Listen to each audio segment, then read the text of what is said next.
आपने कभी ज़िंदगी में नहीं छोड़नी। ये चीज़ जो है हमेशा याद रखनी है और यही चीज़ जो है मैट हेनरी को और विलियम ओरोंकी ने, जो न्यूज़ीलैंड की बॉलिंग थी, उन्होंने 3-3 विकेटें ली, ज़बरदस्त परफॉर्मेंस दी और अब जो है वो एक अच्छी कंडीशन में आ गए। और फिर मैंने कल भी ये कहा था और आज भी ये कह रहा हूँ कि टेस्ट मैच को बेहतर बनाना, एक कॉम्पिटिशन बनाना, ये चीज़ होती है। देखिए इंडिया मुश्किल में था, इंडिया ने मुश्किल से निकाला। न्यूज़ीलैंड को पिट रही थी, न्यूज़ीलैंड ने अब निकाला।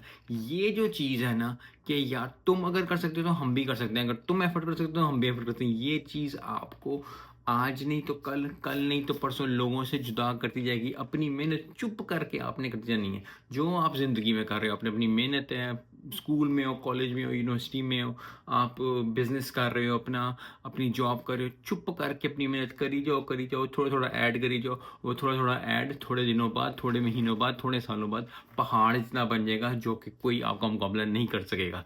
सो